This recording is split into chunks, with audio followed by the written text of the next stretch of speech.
போச்சு நம்ம இது கூடியாச்சு நம் அனுபவங்களை பகிரவே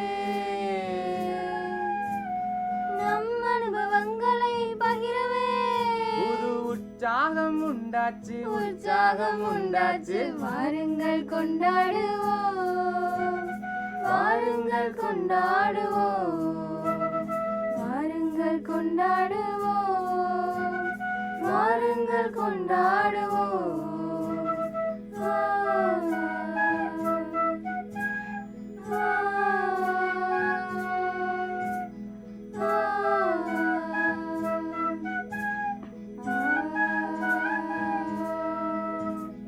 எங்கள் அனுபவங்கள் உங்கள் பொக்கிஷங்கள் ஆச்சு எங்கள் அனுபவங்கள் உங்கள் பொக்கிஷங்களாச்சு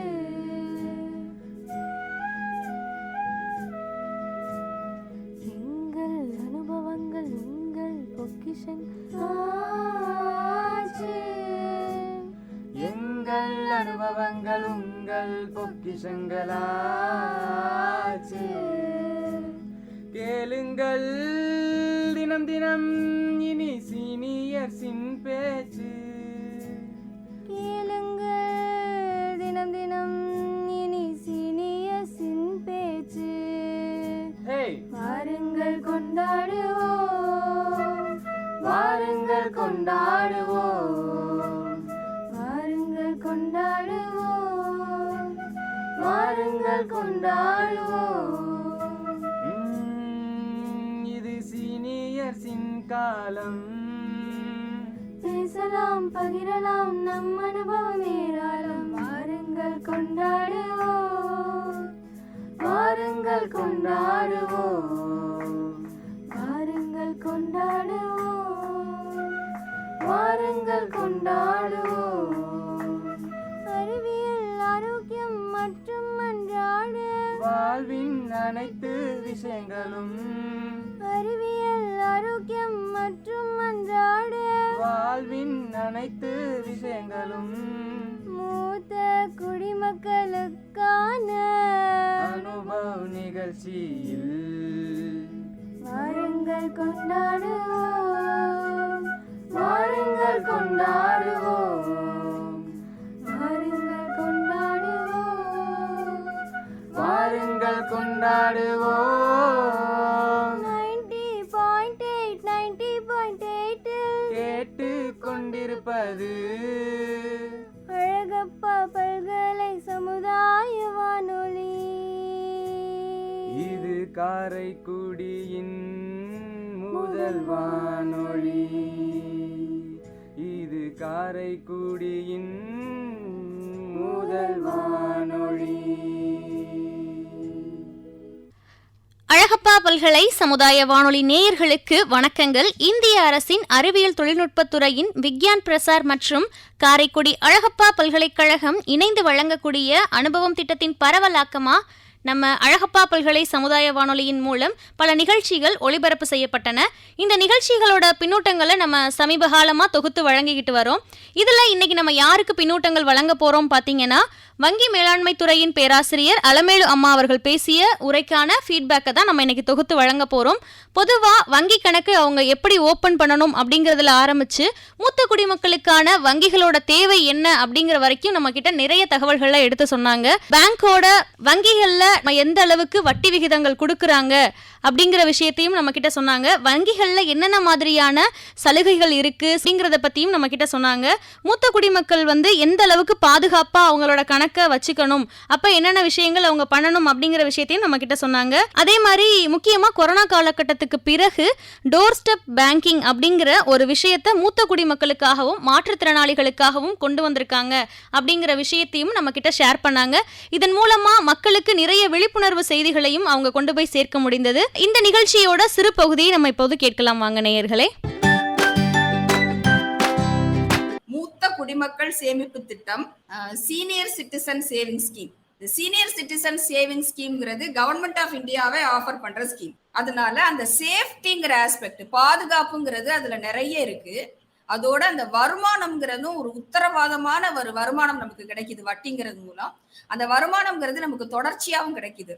அதனால பாத்தீங்கன்னா இந்த நிதி சார்ந்த நிபுணர்கள் எல்லாருமே இந்த மூத்த குடிமகளுக்கான சேமிப்பு திட்டம் தான் ரொம்ப சிறந்த சேமிப்பு திட்டம்னு சொல்றாங்க. எல்லா மேகசின்ஸ், ஜேர்னல்ஸ், இன்டர்நெட் சோர்சஸ் எல்லாமே இந்த இந்த ஸ்கீமுக்கு ஒரு நல்ல மதிப்பீடு கொடுத்திருக்காங்க, ஒரு நல்ல ரேங்கிங் கொடுத்திருக்கு. ஸோ அதனால மூத்த குடிமக்கள் எல்லாமே, சீனியர் சிட்டிசன்ஸ் எல்லாருமே இந்த ஸ்கீமை வந்து யூஸ் பண்ணிக்கிட்டு அந்த பெனிஃபிட்டை அவைல் பண்ணணுங்கிறது தான் அந்த நிதியியல் நிபுணர்களுடைய கருத்தா இருக்கு. கடன் உதவியை பொறுத்த வரைக்கும் வங்கிகள் வந்து இந்த மூத்த குடிமக்களுக்கு எப்படி ஹெல்ப் பண்றாங்கன்னு பாத்தீங்கன்னா, இந்த பென்ஷன் பேஸ்டு லோன்ஸே இருக்கு. பென்ஷன் லோன்ஸ் நம்ம எவ்வளவு வந்து நம்ம பென்ஷன் வாங்குறோமோ அந்த அந்த அந்த பென்ஷனை பேஸ் பண்ணி 75% ஆஃப் த பென்ஷன் இஸ் அது பேங்க் வந்து லோன் வந்து தாராளமா கொடுக்குறாங்க. அது வந்து நீங்க எவ்வளவு பென்ஷன் வாங்குறீங்கிறத பொறுத்து, அதாவது மூத்த குடிமக்கள் எவ்வளவு பணம் வந்து பென்ஷனா வாங்குறாங்க அப்படிங்கறத பொறுத்து அந்த லோன் அமௌண்ட் கொடுக்கும். சில பேங்க்ஸ் 30 மந்த்ஸ் பென்ஷன்ல 75% கொடுப்பாங்க. சில பேங்க்ஸ் 60 மாசம் பென்ஷன்ல அது அந்த அவங்களுடைய ஏஜ் எல்லாத்தையும் பார்த்து கொடுப்பாங்க. ஸோ உங்களுக்கு ரீபேயிங் கெப்பாசிட்டி இருந்தா, அதாவது பணத்தை வந்து நீங்க திருப்பி செலுத்துற தகுதி இருந்தால் பர்சனல் லோனு அதெல்லாம் கூட வங்கிகள்ல வாங்கிக்கலாம். இப்போ மற்றபடி நீங்க பண பரிவர்த்தனை பண்றதுக்கோ இல்ல நீங்க வாங்குற பர்ச்சேசஸ்க்கு பேமெண்ட் பண்றதுக்கோ உங்களுக்கு எல்லாருக்குமே தெரியும், தொழில்நுட்பம் நல்லா பேங்கிங்ல டெவலப் ஆயிடுச்சு. அதனால இந்த தொழில்நுட்பம் சார்ந்த வசதிகள் நிறைய இருக்கு. மூத்த குடிமக்களுக்குன்னு இல்ல, எல்லாருமே இப்ப வங்கியோட நம்ம டிரான்சாக்ட் பண்றதுங்கிறது ரொம்ப ரொம்ப ஈஸி ஆயிருச்சு இல்லையா? நம்ம வீட்டுல இருந்துகிட்டே டிரான்சாக்ட் பண்ணலாம். நம்ம மொபைல் போன்ல டேப் பண்ணியே ஈஸியா நம்ம டிரான்சாக்ட் பண்ணிடலாம். நிறைய செயலிகள் வந்துருச்சு. நிறைய இந்த ஃபின்டெக் கம்பெனிஸ்ன்னு சொல்றாங்க. அந்த ஃபின்டெக் கம்பெனிஸ் எல்லாம், அதாவது பேடிஎம் மாதிரியோ கூகுள் பே மாதிரியோ அந்த மாதிரி கம்பெனிஸ் எல்லாம் நம்மளுடைய பண பரிவர்த்தனையை ரொம்ப இலகுவாக்கிடுச்சு. ஸோ அது பேங்கிங்கிறது இப்போ ரொம்ப ஒரு கன்வீனியன்ஸ், வசதி ஆயிடுச்சு. முன்னால மாதிரி போய் வெயிட் பண்ணி நம்மளுடைய டிரான்சாக்ஷன்ஸை கம்ப்ளீட் பண்ணணுங்கிற நெசசிட்டியே இல்லை. இந்த சூழ்நிலையில 2017 மத்திய ரிசர்வ் வங்கி டோர் ஸ்டெப் பேங்கிங்னு ஒரு கான்செப்டை இன்ட்ரடியூஸ் பண்ணியிருக்காங்க. அது வந்து நிறைய பேருக்கு தெரியவே இல்லை. இப்போ அந்த கொரோனாவுக்கு அப்புறம் ஆர்பிஐ வந்து எல்லா பேங்க்குக்கும் ரீசெண்டா ஒரு சர்க்குலர் கொடுத்தாங்க. இந்த டோர் ஸ்டெப் பேங்கிங்கிறது பாப்புலரே ஆகல, அதை எல்லாரும் பாப்புலரைஸ் பண்ணணும் அப்படின்னு. இப்போ இந்த டோர் ஸ்டெப் பேங்கிங்கிறது என்ன? அதாவது இந்த டோர் ஸ்டெப் பேங்கிங்கிறது ரெண்டு குரூப் ஆஃப் வாடிக்கையாளர்களுக்காக அறிமுகப்படுத்தினாங்க. ஒண்ணு வந்து பாத்தீங்கன்னா மூத்த குடிமக்கள், இன்னொன்னு வந்து மாற்றுத்திறனாளிகள். இவங்க 2 பேருக்கும் பேங்க்ஸ் எக்ஸ்க்ளூசிவா இந்த சர்வீஸை கொடுக்கணும் அப்படிங்கிறது தான் ரிசர்வ் பேங்குடைய உள்நோக்கமாக இருக்கு. ஸோ இது அந்த டோர் ஸ்டெப் பேங்கிங்னா அந்த பேரே நம்மளுக்கு தெரியுது. வீட்டு வாசலில் உங்கள் வங்கியே உங்க வாசப்படிக்கு வந்து சில சர்வீஸ் எல்லாம் கொடுக்குறாங்க. ஸோ அப்போ அந்த வீட்டு வாசல் வங்கி திட்டம்ங்கிறது இன்னும் பாப்புலரைஸ் ஆகாம இருக்கு. இதை மக்கள்கிட்ட எல்லாம் எடுத்துட்டு போகணும்னு ஒரு சர்க்குலரே ரிசர்வ் பேங்க்ல கொடுத்துட்டாங்க. கொடுத்து அவங்க இப்ப வந்து எல்லா பேங்க்குமே அவங்கவுங்க ஸ்கீமை இப்ப லான்ச் பண்ணியிருக்காங்க. ஸோ இப்போ அந்த வீட்டு வாசலில் வங்கியில வந்து நம்ம வந்து என்னென்ன சேவைகள் எல்லாம் நம்ம பெற்றுக்கொள்ளலாம்ங்கிறத பத்தி கொஞ்சம் நம்ம இப்போ சுருக்கமா பார்க்கலாம். இது முக்கியமா இந்த கொரோனாவுக்கு அப்புறம், அதாவது இந்த வயது முதிர்ந்தவர்கள் வந்து கொரோனாவுக்கு அப்புறம் வெளியில செல்றது இதெல்லாம் நிறைய அதுல அபாயங்கள்லாம் இருக்குங்கிறத மனசுல வச்சுக்கிட்டு ரிசர்வ் பேங்க் வந்து இதை வலியுறுத்தி சொல்லியிருக்காங்க ஏப்ரல் 2020 அப்புறம். அப்ப என்னென்ன சேவைகள்லாம் அவங்க கொடுக்கலாம்னு சொன்னா, நம்ம வந்து பணத்தை டெபாசிட் பண்ணணும்னாலும் சரி, பணத்தை எடுக்கணும்னாலும் சரி, நமக்கு ஒரு புதுசா ஒரு செக் புக் வேணும்னாலும் சரி, டிராஃப்ட் நமக்கு டிமாண்ட் டிராஃப்ட் வேணும்னாலும் சரி, இல்ல நம்ம ஒரு பிக்சட் டெபாசிட் ஒரு வாடிக்கையாளர் பண்ணியிருக்கிறாரு அதுக்கு டெபாசிட் ரிசிப்ட் வேணும்னாலும் சரி, இல்ல நம்ம கேஒய்சி டாக்குமெண்ட் ஏதாவது நம்ம சப்மிட் பண்ணணும்னாலும் இந்த மாதிரி சர்வீஸ் எல்லாம் பேங்கே வந்து வீட்டு வாசல்ல வந்து கலெக்ட் பண்ணிக்கலாம். இதுதான் அதனுடைய முக்கிய இது. ஸோ அதை வந்து நம்ம என்னன்னா, நம்ம யாருக்கெல்லாம் இந்த சேவை தேவையோ அவங்க எல்லாம் வந்து எல்லா பேங்க்குமே ஒரு டோல் ஃப்ரீ நம்பர் கொடுத்துருக்காங்க. இப்போ அந்த ஸ்டேட் பேங்க்ல ஒரு நம்பர் கொடுத்துருக்காங்க, பேங்க் ஆஃப் பரோடால ஒரு நம்பர் கொடுத்துருக்காங்க. ஸோ அந்தந்த வங்கியுடைய வாடிக்கையாளர்கள் அந்தந்த வங்கியில இந்த டோல் ஃப்ரீ நம்பர்ல அவங்க ரெஜிஸ்டர் பண்ணிக்கலாம். ஒர்க்கிங் டேல நீங்க கான்டாக்ட் பண்ணி அவங்கள்ட்ட ரெஜிஸ்டர் பண்ணிக்கலாம். இந்த அதுக்கு முக்கியமான கண்டிஷன் என்னன்னா, நீங்க இந்த கேஒய்சி நார்ம்ஸை ஃபுல்லா நம்ம வந்து கம்ப்ளீட் பண்ணிருக்கணும். கேஒய்சி நார்ம்ஸ்க்கு நம்ம என்னென்ன டாக்குமெண்ட் சப்மிட் பண்ணணுமோ அது எல்லாத்தையுமே சப்மிட் பண்ணிக்கணும். ஆனா இதுல ஒரே ஒரு சின்ன கன்ஸ்ட்ரெயின்ட் என்னன்னா, இதுக்கு ஒரு சார்ஜ் லெவி பண்ணிக்கலாம்னு ஆர்பிஐல சொல்லியிருக்காங்க.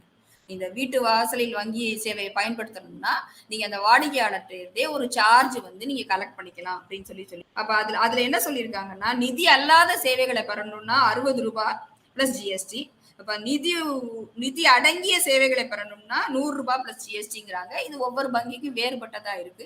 இப்ப நீங்க ஒரு கொஸ்டின் கேட்கலாம், இவ்வளவு சார்ஜ் கொடுத்து நம்ம பண்ணிக்கணுமான்னு. இப்ப நினைச்சு பாருங்க, நீங்க பேங்க்குக்கு போய் நீங்க பேங்க்குக்கு கம்யூட் பண்ணி ஒரு வெஹிக்கிள்லே போய் உங்க வேலைகளை முடிக்கிறதுக்கும் ஒரு சின்ன சார்ஜ் கொடுத்துட்டு முடிக்கிறதுக்கும் இது கொஞ்சம் இலகுவா இருக்கு. எஸ்பெஷலி இந்த கொரோனா காலங்கள் எல்லாம் பேங்க் போறதுங்கிறது ரொம்ப ஒரு ரிஸ்கா இருந்தது. ஸோ அந்த பீரியட்ல இதை இன்ட்ரோடியூஸ் பண்ணியிருக்காங்க. அப்புறம் இன்னொரு கண்டிஷன் என்ன சொல்லியிருக்காங்கன்னா, ₹20,000 வரைக்கும் தான் நீங்க டிரான்சாக்ட் பண்ணிக்கலாம் அப்படின்னு இருக்காங்க. உங்க மொபைல் நம்பர் எல்லாம் வந்துட்டு நீங்க ரெஜிஸ்டர் பண்ணி வச்சுக்கணும்னு சொல்லியிருக்காங்க. செலக்ட் சர்வீசஸ், அதாவது எந்தெந்த வங்கி என்னென்ன சர்வீஸ் வருதுன்றதை அவங்களுடைய வெப்சைட்ல போட்டிருக்காங்க. ஸோ இந்த ரிசர்வ் பேங்க் என்ன சொல்றாங்கன்னா, இந்த வயது முதிர்ந்த வாடிக்கையாளர்கள், மாற்றுத்திறனாளிகள் யாரெல்லாம் வங்கிகளுக்கு வர முடியாதோ அவங்க வந்து இந்த சேவையை பயன்படுத்திக்கணும். வங்கிகள்கிட்டயும் சொல்லியிருக்காங்க, இந்த சேவையை எல்லார் மத்தியிலையும் நீங்க பாப்புலரைஸ் பண்ணுங்க, எல்லாருக்கும் ஒரு நல்ல அவேர்னஸ் கொடுங்க. அதுதான் வந்து மத்திய வங்கியுடைய நோக்கமா இருக்கு. ஸோ இதை வந்து எல்லார்ட்டையும் எடுத்துட்டு போங்கிறது தான் ஆர்பிஐயோட நோக்கம். இப்ப அந்த எல்லா பொதுத்துறை வங்கிகளும் ஒரு கூட்டா சேர்ந்து ஒரு கட்டமைப்பை உருவாக்கி இருக்காங்க இந்த டோர்ஸ்டெப் பேங்கிங்க்கு. ஸோ அந்த கட்டமைப்பு தான் இதை மானிட்டர் பண்ணுது. யாருக்காவது தெரியாம இருந்தா நீங்க அந்த உங்க வங்கிகள்ல இந்த சேவையை கேட்டு பெறலாம். அந்தந்த வங்கிகளுக்கு சென்று இந்த மாதிரி ஒரு சேவை இருக்குது, எங்களுக்கு நாங்க அந்த இதை அவைல் பண்ணிக்கணும்னு நினைக்கிறோம்னு சொல்லி உங்க கோரிக்கையை வச்சு அவங்கள்ட்ட இருந்து நீங்க அந்த சர்வீஸை அவைல் பண்ணலாம். நிகழ்ச்சியின் சிறு பகுதியை நாம் இப்போது கேட்டாச்சு. அடுத்ததாக நம்ம அழகப்பா பல்கலை சமுதாய வானொலி நேயர்கள் வழங்கக்கூடிய ஃபீட்பேக்கையும் கேட்டலாம் வாங்க. வணக்கம். இந்திய அரசு அறிவியல் தொழில்நுட்பத்துறையின் விக்யான் பிரசாத் மற்றும் காரைக்குடி அழகப்பா பல்கலைக்கழக சமுதாய வானொலி இணைந்து வழங்கும் மூத்த குடிமக்களுக்கான அனுபவ நிகழ்ச்சியில் கலந்து கொள்வதில் மிக்க மகிழ்ச்சி அடைகிறேன். எனது பெயர் வா லட்சுமணன். நான் அழகப்பா பல்கலைக்கழக சுவாமி விவேகானந்தர் உயர் ஆராய்ச்சி மற்றும் கல்வி மையத்தில் ஆசிரியர் பயிற்றுனராக பணிபுரிந்து வருகிறேன். இந்த அனுபவ நிகழ்ச்சியில் மூத்த குடிமக்களுக்கான வங்கி சேவைகள் குறித்து வங்கி மேலாண்மை துறை தலைவர் முனைவர் அலைமேலு அம்மா அவர்களுடன் அழகப்பா பல்கலைக்கழக அழைப்புல முதன்மையர் பேராசிரியர் KR முருகன் அவர்கள் நிகழ்த்திய கலந்துரையாடல் நிகழ்ச்சியினை கேட்டறிந்து மிக்க மகிழ்ச்சி. இந்த நிகழ்ச்சியில் மூத்த குடிமக்கள் வங்கி சார்ந்த சில சேவைகள் எப்படி பயன்படுத்திக்கணும், என்னென்ன வசதிகள் இருக்கு, அதை எப்படி நம்ம பயன்படுத்திக்கணும் என்கிறத பத்தி நமக்கு தெளிவா எடுத்து கூறினாங்க. அதுல முக்கியமா பாத்தீங்கன்னா தொழில்நுட்ப வசதிகளை எப்படி நம்ம பயன்படுத்திக்கணும், அந்த மூத்த குடிமக்கள் பணவர்த்தனை சார்ந்த சில விஷயங்களை நம்ம எப்படி தெரிஞ்சுக்கணும் அப்படிங்கிறாங்க. அதுல கூகுள் பே, பேடிஎம் போன்ற தொழில்நுட்ப வசதிகளில் நம்ம எப்படி பயன்படுத்திக்கணும் அப்படிங்கிறத நமக்கு தெளிவாக எடுத்து கூறினாங்க. அதேமாதிரி RBI நம்ம சொல்லக்கூடிய வீட்டு வாசலில் வங்கி திட்டம், இந்த வங்கி திட்டம் பற்றி பார்த்தீங்கன்னா மூத்த குடிமக்கள், மாற்றுத்திறனாளிகள் போன்ற இருவருக்குமான ஒரு முக்கியமான வங்கி சேவை. இந்த சேவையை பயன்படுத்திட்டோம் அப்படின்னா வங்கி சார்ந்த பணவர்த்தனை எல்லாமே இவர்கள் வீட்டுக்கே வந்து வங்கிகள் சேவை புரியும் அப்படிங்கிறத நமக்கு எடுத்து கூறினாங்க. இது நல்ல ஒரு புதிய விஷயமா இருந்துச்சு. அந்த சேவை பயன்படுத்திக்கிறதுக்கு எந்த வங்கி அவங்க பயன்படுத்துகிறாங்களோ அந்த வங்கியில் போய் அந்த வாடிக்கையாளர் சேவை மையத்தில் போய் அவங்களுடைய இதை பதிவு செஞ்சுட்டாலே அவங்க வந்து என்னென்ன பணவர்த்தனை செய்யணுமோ அது எல்லாமே அவங்களே செய்வாங்க அப்படிங்கிறது நமக்கு சேவை கட்டணம் மட்டும் வசூலிப்பதாக நமக்கு எடுத்துக்கொண்டாங்க. அதே மாதிரி இந்த சேவைகளை பயன்படுத்தும் போது முழுமையாக வந்து வங்கிகளும் இதை வந்து விழிப்புணர்வு ஏற்படுத்தணும், இது மூத்த குடிமக்களும் இதை பயன்படுத்தணும். அதேமாதிரி வங்கிகளும் இந்த சேவைகளை வந்து மக்களுக்கு மூத்த குடிமக்கள் பயன்படுத்தக்கூடியதை விழிப்புணர்வை ஏற்படுத்தி இதை முழுமையாக செயல்படுத்த வேணுங்கிறத நம்ம ரிசர்வ் பேங்க் வந்து வலியுறுத்தினா நமக்கு எடுத்துக்கூறினாங்க. அது மாதிரி டெக்னாலஜி வந்து நல்லா பயன்படுத்திக்கணும். மூத்த குடிமக்கள் வந்து கூகுள் பே பணவர்த்தனை அது எந்த அளவுக்கு அந்த கூகுள் பே வந்து மூத்த குடிமக்களுக்கு நல்ல பயனுள்ளதாக இருக்குது. ஒரு மொபைல் ஈஸி பண்ணுறது, மற்றவங்களுக்கு ட்ரான்ஸ்ஃபர் பண்ணுறது, ஒரு போய் நம்ம அங்கே போய் பேங்கில் அவ்வளோ நேரம் நிற்கிறதுக்கு பதிலாக நம்ம தெரிஞ்சு வச்சுக்கிட்டோம் அப்படின்னா நம்ம வந்து எல்லாமே நம்ம கையிலேயே மொபைல்லையே நம்ம பயன்படுத்திக்கலாம் அப்படிங்கிறதையும் நமக்கு நம்மளை தெளிவாக எடுத்து கூறினாங்க. அதே மாதிரியே அதாவது மொபைல் பேங்கிங் சார்ந்த சில செயலிகள்லாம் இருக்குது, அதையும் நம்ம டவுன்லோட் பண்ணி வச்சு தெரிஞ்சு வச்சுக்கிட்டோம் அப்படின்னா IMBS ஒரே பேங்க் அக்கௌண்ட்லேருந்து இன்னொரு பேங்க் நம்ம வந்து ஈஸியாக வந்து மொபைல்லேருந்தே நம்ம வந்து ட்ரான்ஸ்ஃபர் பண்ணிக்கலாம் அப்படிங்கிறதும் சொல்லியிருக்காங்க. ஒரு டெபாசிட் பண்ணும்போது நம்ம ஒரு பேங்கில் டெபாசிட் பண்ணுறோம் அப்படின்னா அது நல்ல பாதுகாப்பான முறையில் இருக்கும் அப்படிங்கிறதையும் நமக்கு தெளிவாக எடுத்துக்கொண்டாங்க. இந்த மாதிரி சில டெக்னாலஜியை பயன்படுத்தும் போது சில தனிப்பட்ட சில வழிமுறைகள், நம்ம பாதுகாப்பு வழிமுறைகள் நம்ம பின்பற்றணும்னு நமக்கு எடுத்து கூறினாங்க. அந்த மாதிரி பின் நம்பரை வந்து அடுத்தவங்கள்ட்ட சொல்கிறது இதெல்லாம் நம்ம செய்யக்கூடாது. அல்லது மொபைல் யாரோ மூன்றாம் நபர் நம்ம ஃபோன் பண்ணி அந்த பின் நம்பர் சொல்லுங்கள், அந்த பாஸ்வேர்டு சொல்லுங்கள், உங்களுக்கு அந்த சில இதெல்லாம் பேங்க்லேருந்து பேசுகிறோம் அப்படிங்கிற மாதிரி சில முறைகேடு நடந்தால் அதுக்கும் நம்ம வந்து துணை போகக்கூடாது, அந்த பின் நம்பர்லாம் பரிமாறிக்கொள்ளக்கூடாது அப்படிங்கிற சில விஷயங்களை நமக்கு தெளிவாக எடுத்துக்கொண்டாங்க. அது மாதிரி நல்லா டெக்னாலஜி நல்லா நம்ம பயன்படுத்தியிருக்கணும். இந்த நல்ல மாதிரி இந்த டெக்னாலஜி இப்போ கூகுள் பேமெண்ட்டு, மொபைல் பேங்கிங் இதை நல்லா தெரிஞ்சுக்கிட்டோம் அப்படின்னாலே நம்மளே மொபைலில் இருந்தே நம்ம எல்லா சேவைகளையும் பயன்படுத்திக்க முடியும் என்பதை நமக்கு தெளிவாக நமக்கு எடுத்து கூறினாங்க. அது மட்டும் இல்லாமல் இந்த டெக்னாலஜி எந்த அளவுக்கு நம்ம பயன்படுத்துகிறோமோ அந்த அளவுக்கு நம்ம பாதுகாப்பாகவும் இருக்கணும் அப்படிங்கிறதே தெளிவாக நமக்கு எடுத்து கூறினாங்க. மிக்க நன்றி. இந்திய அரசு அறிவியல் தொழில்நுட்பத்துறையின் விக்யான் பிரசாத் மற்றும் காரைக்குடி அழகப்பா பல்கலைக்கழகம் இணைந்து வழங்கும் அனுபவ நிகழ்ச்சியில் கலந்து கொள்வதில் மகிழ்ச்சி அடைகிறேன். அலமேலு மேடம் வங்கி கணக்கு எப்படி பாதுகாப்பாக இருக்கும் என்பதை சொன்னார். சேமிப்பு திட்டங்கள் மற்றும் வட்டி விவரங்கள் பற்றியும் கூறினார். சேமிப்பு திட்டங்கள் பற்றி மூத்த குடிமக்கள் திட்டம் எப்படி இருக்கும், அவர்களுக்கு என்ன மாதிரியான பயன்கள் கிடைக்கும் என்பதையும் கூறினார். இந்த திட்டம் அஞ்சலகம் மற்றும் வங்கிகளில் மற்றும் உள்ளது. குடிமக்களுக்கு இன்சூரன்ஸ் பாலிசியை பற்றியும் எடுத்துரைத்தனர். 55 முதல் 65 வயது வரம்புள்ளவர்களுக்கு பாதுகாப்பாக உள்ள திட்டம் இது. கூகுள் பேவை எப்படி அனுப்புவது என்பதையும் எடுத்துரைத்தார்.